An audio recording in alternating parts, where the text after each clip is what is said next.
Hello बच्चों, तो आज हम लोग क्लास में पढ़ेंगे रूस में क्रांति। कहाँ क्रांति बाबू? रूस में क्रांति। इससे पहले टॉपिक हम लोग पढ़े थे कार्ल मार्क्स। अगर अभी तक आप लोग कार्ल मार्क्स की वीडियो को नहीं देखे हैं तो कार्ल मार्क्स के बारे में जाके देख लेंगे। ठीक है बाबू? कार्ल मार्क्स कौन थे, कार्ल मार्क्स की सारी चीज़ें के बारे में हम लोग जाके देख लेंगे। ओके, तो अभी हम लोग पढ़ेंगे चैप्टर 2 हिस्ट्री चैप्टर 2 हम लोग पढ़ेंगे। आज का टॉपिक है रूस में क्रांति।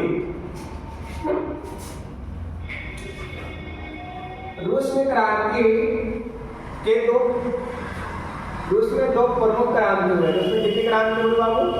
दो प्रमुख क्रांति हुए। रूस में दो प्रमुख क्रांति हुए, 1905 की क्रांति और 1917 की क्रांति।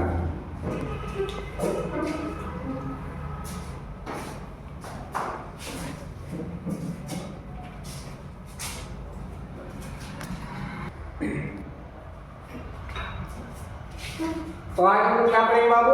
रूस में क्रांति। तो रूस में दो प्रमुख क्रांति हुए। रूस में प्रमुख कितने क्रांति हुए बाबू? दो प्रमुख क्रांति हुए। पहला क्रांति 1905 की और दूसरा क्रांति 1917 की। पहला क्रांति कब हुआ बाबू? 1905 और दूसरा क्रांति 1917। 1905 क्रांति में उस समय जो 1905 की क्रांति हुई ना बाबू, उस समय रूस का शासक जार निकोलस द्वितीय था। रोमनोव वंश का शासक कौन था बाबू? जार निकोलस द्वितीय। 1905 की क्रांति के समय रूस में शासक किसका था? रोमनोव वंश का था। किसका शासक था? रोमनोव वंश का शासक था। और रोमनोव वंश का शासक कौन था बाबू?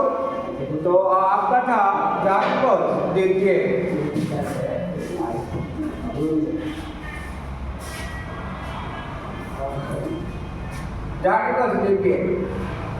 देखेंगे, ध्यान रखना बाबू, रूस जापान युद्ध 1904 का रूस बिहार।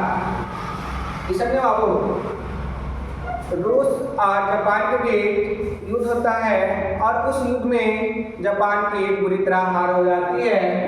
ठीक है बाबू? रूस जो है एक छोटे से देश जापान से बुरी तरह हार जाता है और वहां की स्थिति अत्यंत दयनीय हो जाती है। ध्यान देंगे, किसानों की आर्थिक स्थिति बहुत दयनीय हो जाती है। वहां के लोग बहुत सारे 9 जनवरी 1905 को जार सत्ता को मिटाने के लिए लगभग 1 लाख मजदूर। कितने मजदूर बाबू? जार सत्ता को मिटाने के लिए 9 जनवरी 1905 को लगभग 1 लाख मजदूर रोटी दो का नारा लगाते हुए, किसका नारा लगाते हुए? रोटी दो का नारा लगाते हुए जो वहां का राजा था बाबू, कौन राजा था बाबू? जार निकोलस द्वितीय। ध्यान रखोगे बाबू, राजा कौन था? जार निकोलस द्वितीय।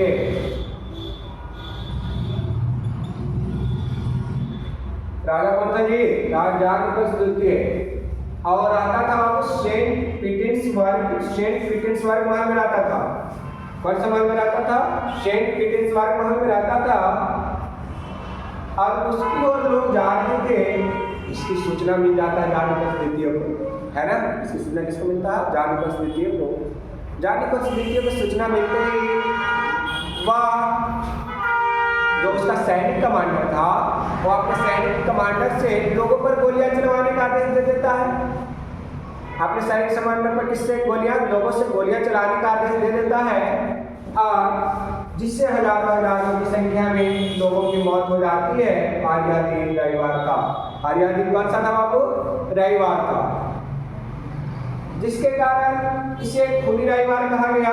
इस कारण से क्या कहा गया? खूनी रविवार कहा गया। इसे लाल रविवार भी कहते हैं। तो खूनी रविवार समझ गए। अब हम लोग समझेंगे रूस की क्रांति के कारण। रूस की क्रांति में उसका मुख्य कारण था बाबू जार निर्कुल शासन। उसका मुख्य कारण क्या था? जार का निर्कुल शासन। आपको हम अभी बताया ना, रूस की क्रांति में उसका सबसे प्रमुख कारण था आपका जार निकोलस द्वितीय। कौन था? जार निकोलस द्वितीय। जार निकोलस द्वितीय जो था बाबू, वो सिर्फ अपना सुनता था, जनता की कोई बात सुनता नहीं था, जिसके कारण जनता में क्या हुआ? असंतोष पैदा हो गया, है ना, और लोग उसके खिलाफ नारा लगाने लगे और रोड पे उतर गए। ठीक है। दूसरा था बाबू आर्थिक सामाजिक असमानता। दूसरा कारण हम किसको मानते हैं? आर्थिक सामाजिक असमानता की बात समझे। क्या था कि रूस एक छोटे से देश जापान से हार जाता है, ठीक है, जिसके कारण रूस की जो आर्थिक स्थिति चरमरा जाती है, खराब हो जाती है ना। तो रूस की आर्थिक स्थिति दयनीय हो जाती है तो लोग में असंतोष होता है। ठीक। आगे रूसी क्रांति की नीति। तो रूस में बाबू ध्यान देंगे, रूस में कई प्रकार के, कई समुदाय के लोग रहते थे, जैसे जर्मन, फिन, पोल, स्लाव। कौन जाति के लोग रहते थे? यहूदी, जर्मन, फिन, स्लाव जाति के लोग रहते थे। नोट कर लोगे, कलम कॉपी ले लेंगे, नोट करो। इन सभी के ऊपर राजा ने अत्याचार किया। क्यों अत्याचार? जानते हो बाबू? इन सभी का धर्म अलग था, इन सभी का जाति अलग था, इन सभी का काम भी अलग था, लेकिन लोगों ने इन सभी पर अत्याचार किया, जिससे लोगों में असंतोष पैदा हुआ और राजा जार निकोलस द्वितीय के खिलाफ क्या हो गया बाबू? नारे लगने लगे और लोग आंदोलन के लिए उतर गए। ठीक है, ध्यान देंगे। चौथा कारण है राजनीतिक दलों का उदय। चौथा कारण क्या है? राजनीतिक दलों का उदय। रूस में 1883 में एक पार्टी बनी। कब बनी? 1883 में। रूस में 1883 में एक पार्टी बनी जिसका नाम था रूसी सोशल डेमोक्रेटिक। रूसी सोशल डेमोक्रेटिक। अगर आपको कोई बात ना समझ में आया लिखा हुआ तो मेरा गौर से बात सुनेंगे और उसको लिखने की कोशिश करेंगे। रूसी सोशल डेमोक्रेटिक पार्टी, रूसी सोशल डेमोक्रेटिक पार्टी। 1903 में यह पार्टी टूट गई। 1903 में यह पार्टी क्या हुआ बाबू? टूट गया और दो हिस्सों में बंटा।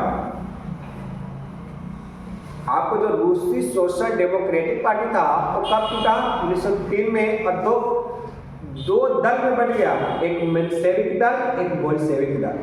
कौन सा दल लिखेंगे? एक मेंशेविक दल और एक बोल्शेविक दल में टूटा। ठीक। मेंशेविक कौन था? तो मेंशेविक जो था वो अमीरों की पार्टी हो गई। मेंशेविक में कौन कौन थे? अमीरों की पार्टी। और बोल्शेविक में कौन थे? तो गरीब। कौन थे? गरीब आदमी, गरीबों का पार्टी। अगर पूछा गरीबों का पार्टी कौन था? बोल्शेविक। मेंशेविक किसका पार्टी था? तो अमीरों की पार्टी। औद्योगिकरण की समस्या, पांचवा कारण था आपका औद्योगिकरण की समस्या। छठा कारण था प्रथम विश्व युद्ध 1914 से 18। छठा कारण क्या था? प्रथम विश्व युद्ध 1914 से 18। रूस जो था, ध्यान देंगे, रूस जो था आपका वह प्रथम विश्व युद्ध में, प्रथम विश्व युद्ध कब से कब हुआ? 1914 से 18। तो रूस जो था वो प्रथम विश्व युद्ध में मित्र राष्ट्र की ओर से लड़ रहा था और इसकी आर्थिक स्थिति बहुत दयनीय हो गई थी। ये भी एक रूस की क्रांति का प्रमुख कारण माना जाता है। ठीक है बाबू। सातवां कारण है किसानों की दैनिक स्थिति। इसके बारे में अच्छा समझो तो, किसानों की दैनिक स्थिति क्या था? रूस क्या है बाबू? रूस में एक कृषि दासता प्रथा था। तो 1961 ईस्वी में रूस में कृषि दासता प्रथा को समाप्त कर दिया गया और किसानों पर कर के बोझ लाद दिए गए, और किसानों पर कर के बोझ लाद दिए गए, जिसके कारण किसानों में भी असंतोष पैदा हुआ और किसान भी क्रांति में उतर गए। ये भी एक क्रांति का प्रमुख कारण माना गया। अगला कारण था बेकारी और बेरोजगारी। अब देखो, जहाँ की आर्थिक स्थिति नहीं ठीक है वहाँ के लोग बेकार हो जाएंगे कि नहीं, बेरोजगार हो जाएंगे नहीं, तो ये भी एक प्रमुख कारण माना गया है ना। सिंपल वे है, मोस्ट इम्पॉर्टेंट क्वेश्चन है, आपको इम्पॉर्टेंट कर लेंगे और याद कर लेंगे। विधि इम्पॉर्टेंट रूसी क्रांति के लिए दो कारण को लिखे। तो पहला कारण है निर्गुण शासन और दूसरा कारण है आर्थिक सामाजिक असमानता। दूसरा कारण आर्थिक सामाजिक असमानता, जो आपके ऊपर समझा दिए हैं, आप लिखने की कोशिश करिएगा। रूसी क्रांति के दो कारण पर है निर्गुण शासन, थोड़ी सी बात समझा देते हैं। निर्गुण शासन, निरंकुश शासक कौन था? वो जार निकोलस द्वितीय था उसका, और वह सिर्फ अपना ही देखता था, लोगों की कोई बात नहीं सुनता था, जिसके कारण लोगों में असंतोष पैदा हुआ और रूसी क्रांति का एक प्रमुख कारण बना। दूसरा कारण था आर्थिक सामाजिक असमानता। आर्थिक सामाजिक असमानता, ये भी आपको ध्यान रखना होगा, ठीक है बाबू। तो आज की क्लास यही बस आपको समाप्त करते हैं। आपको बस इतना करना होगा, जो भी बातें हैं उसको नोट करिएगा। अगर ना समझ में आए तो आप फिर से क्लास को दोहराइएगा, ठीक है। और हम अपनी तरफ से और बेहतर क्लास लाने की कोशिश करेंगे, ठीक है। तो थैंक यू।